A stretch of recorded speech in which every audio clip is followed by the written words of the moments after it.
Buenos días, queridos estudiantes. Bienvenidos a esta nueva clase de historia del día 9 de septiembre del año 2020. Quien les habla es su maestra Blanca Toledo Bravo. El objetivo en esta tarde y esta mañana es identificar las manifestaciones culturales a partir de la descripción del contexto histórico en que se originaron para distinguir cuáles de estos elementos son parte de nuestra identidad latinoamericana y ecuatoriana en la actualidad. Continuando con la unidad 3, el sistema colonial en los siglos XVI y XVII, el día de hoy revisaremos la colonización portuguesa en América, las potencias involucradas en el tráfico de esclavos africanos. Como ustedes pueden ver, primero revisemos características de la colonización portuguesa. Estas son obtener la mano de obra barata y nada costosa con los esclavos traídos de África que servían para aumentar su productividad y llegar a la acumulación de riquezas. La búsqueda de nuevos mercados y alianzas comerciales en un intercambio de productos, pues necesitaba satisfacer la demanda de su población en general y además cubrir los lujos de la nobleza y la aristocracia. Viendo el cuadro sinóptico vemos que el tráfico europeo de esclavos empieza en la Edad Media. Los portugueses incursionaron en la costa occidental de África para llegar esclavos a la península ibérica. Y las otras potencias participaron de este negocio que tuvo dos etapas. Hubieron un primer sistema entre 1502 y 1580 hacia colonias españolas, portuguesas. Los portugueses compran y capturan esclavos en África. Esto era un monopolio. Los españoles, un sistema de asiento, otorgar licencias a mercaderes españoles y de otros países para que les proveyeran de esclavos. El segundo sistema, el tráfico de mercantes no portugueses, se incrementó creciente demanda de mano de obra en plantaciones del Caribe, Brasil y Norteamérica. El siglo XVIII, más de la mitad de esclavos que llegaron a América. Tenemos el monopolio portugués.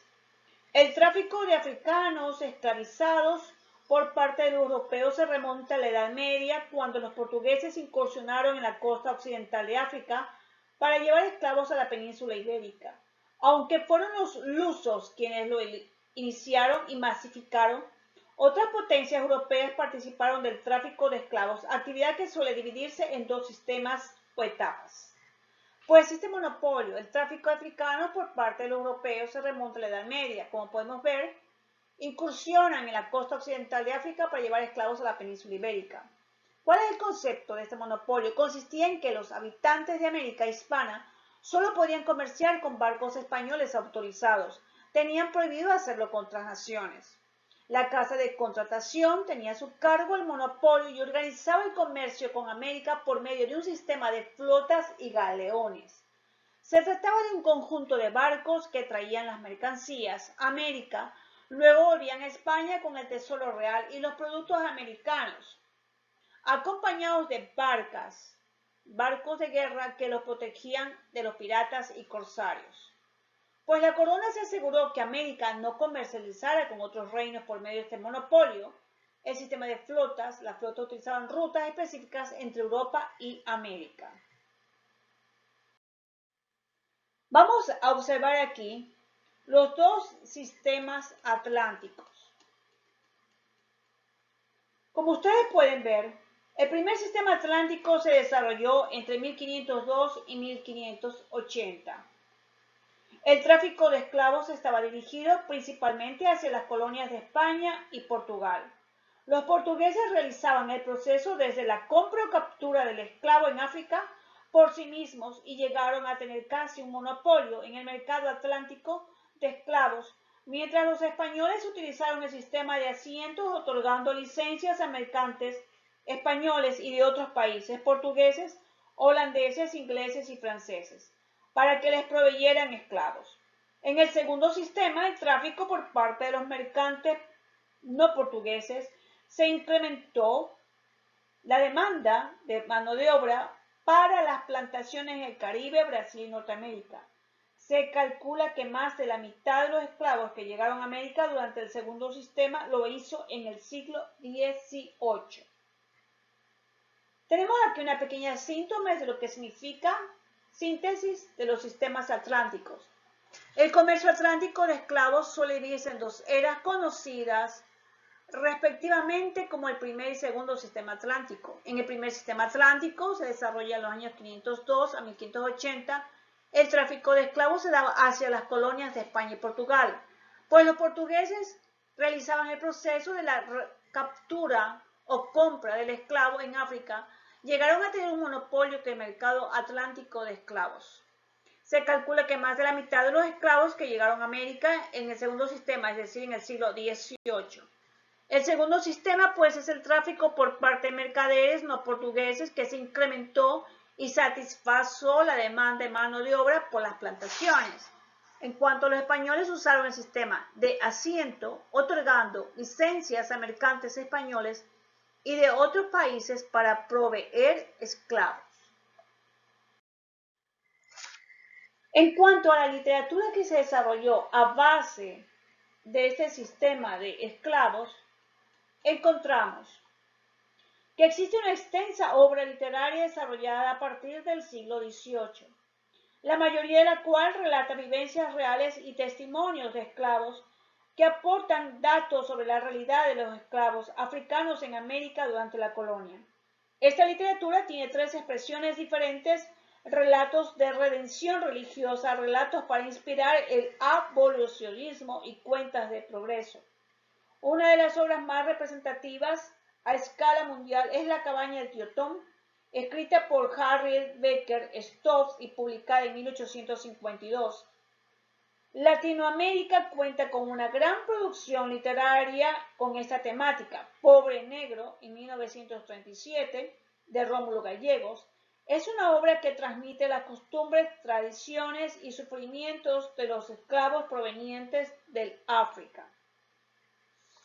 Pues hemos nosotros averiguado que la literatura es el proceso de la conquista y hubo un trasplante de literatura ya madura a un medio físico diferente, habitado por pueblos de cultura completamente distinto. Había, por lo tanto, una separación máxima entre la cultura del conquistador y la del conquistado, por el cual sufre un proceso brutal para transformarse a medida que se fue formando una sociedad nueva. En cierto modo se puede decir que, como dice Ruggero Jacobi, la literatura brasileña es la imagen profunda de un mundo que en vano llamado tercero, pues la verdad es la segunda Europa. Por lo tanto, la literatura fue un trasplante de la literatura portuguesa, donde se implantó la oda, el soneto, el sermón y la crónica. En la literatura de descubrimiento y conquista se manifiesta en crónicas, que fueron los textos escritos por los españoles durante el periodo de descubrimiento y conquista de América. Su propósito era relatar los sucesos de la aventura, describir todo lo visto. Sus autores fueron soldados, conquistadores, evangelizadores, historiadores. El tema principal fue la descripción de animales fabulosos, regiones exóticas, fenómenos naturales extraños, costumbres y características de los aborígenes, encuentros con los indígenas, productos de la tierra, en los cuales se mezcló la realidad, la fantasía, dice Maquilo. Los géneros que se cultivaron fueron las crónicas, diarios, cartas, el poema épico, la lírica. Si nosotros pensamos cómo hacían estas personas que nos colonizaron, ¿cómo lo hacían con los esclavos? Los europeos aprovecharon los problemas intra e interétnicos en África para capturar y esclavizar lugareños cuyos jefes vendían criminales, prisioneros de guerras, miembros de familias pobres. Pero también los europeos incursionaron en aldeas, secuestraban a personas con la ayuda de cuadrillas nativas. Los centros receptores y distribuidores de esclavos en América fueron las puertas de la Española, Veracruz, La Habana, Portobelo, Cartagena y La Guaira. Se estiman que entre 10 y 12 millones de africanos fueron como esclavos a América, sin contar los que murieron en las costas africanas antes de embarcarse a los que perecieron en la travesía atlántica. Y en el siglo XIV existía la esclavitud de africanos. Nosotros podemos observar aquí la famosa expresión Black Friday, pues esta expresión yace de su historia en 1904. Algunos escritores modernos contemporáneos dicen que no tiene nada que ver con este viernes negro de la esclavitud, pues la triste historia de Black Friday durante el comercio de esclavos con América, el sexto día de feria, el viernes, los esclavos eran vendidos con descuentos para impulsar la economía, de ahí el Black, esclavos negros, y el Friday, el último día de la sexta feria del mes de noviembre. O sea, ¿que celebramos una fiesta en recuerdo de la venta de esclavos? ¿Será así? Pues lo dejo al pensamiento de cada uno. En el Diario de Madrid, publicado en el año 1805, del martes del 18 de septiembre de 1804, Nazareno dice, subrayado con letras negrillas, en la tienda sombrería La Puerta del Sol, de don Antonio Leza, darán razón de un sujeto que desea comprar un negro de buenas propiedades. La persona que guste venderlas se servirá avisar para tratar su ajuste. Pues esto se parece a los avisos clasificados de los diarios actuales. Observen cómo lo hacían, dice su texto. Pues es una muestra de cómo lo hacían. Recuerden el Black Friday de 1904. En las causas del colonialismo que impulsaron el colonialismo portugués, tenemos que las ganancias de la corona por el comercio con el oriente habían mermado, por lo que necesitaban ingresos y vieron la oportunidad de comerciar maderas y extractos de los árboles. Estratégicamente los lusos se propusieron combatir las ambiciones españolas y francesas por este territorio. Como sus reyes también eran católicos, los portugueses se comprometieron con el papado, quien repartió las tierras entre España y Portugal, a cristianizar a los aborígenes. Algunas veces Francia, Holanda y conquistaron regiones estratégicas como los en San Luis, el Río de Janeiro. No obstante, ya para 1530 habían sido expulsados. No fue hasta mediados del siglo XVI que los colonizadores alcanzaron la línea de Tordesillas y organizaron y repartieron el territorio en capitanías generales. El proceso de colonización demoró porque los costos de las expediciones eran muy altos, el terreno muy vasto y los ataques de indígenas y franceses en las costas constantes. Surge esto de una motivación económica a la que se añaden factores de carácter político, ideológico y sociales o demográficos. Pues aquí vemos los grandes empresarios, dueños de territorios europeos que negociaban. Era todo un monopolio. Las causas que impulsaron el colonialismo portugués, pues se dice que los españoles llegaron a América en 1492, se hizo el Tratado de Tordesillas, los portugueses llegan a Brasil en el año 1500 al mando de Pedro Álvares Cabral y la explotación del nuevo territorio empezó en 1502, que se consolidó con la construcción de puertos para el comercio. En cuanto a las causas económicas, pues los países europeos tenían necesidad de buscar mercados donde vender su excedente de producción. Por otra parte, los países colonizadores necesitaban adquirir materias primas a bajo precio. Tenemos el Tratado de Tordesillas. ¿De qué trata todo esto?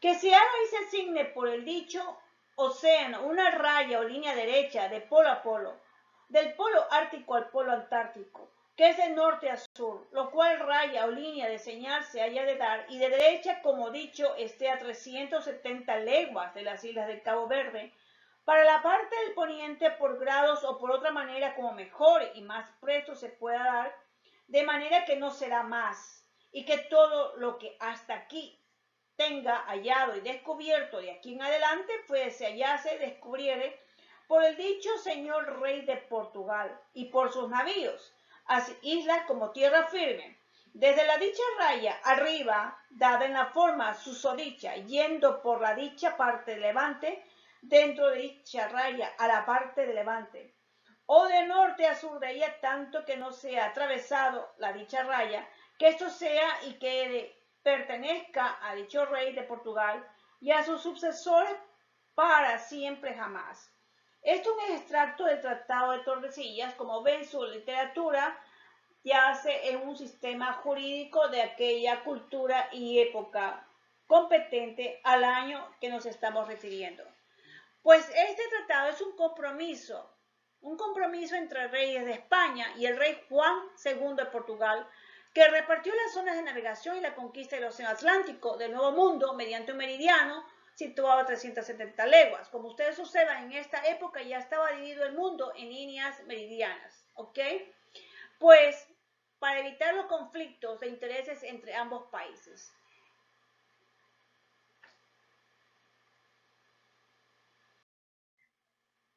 La frase para este día: el éxito no está en vencer siempre, sino en no desanimarse nunca.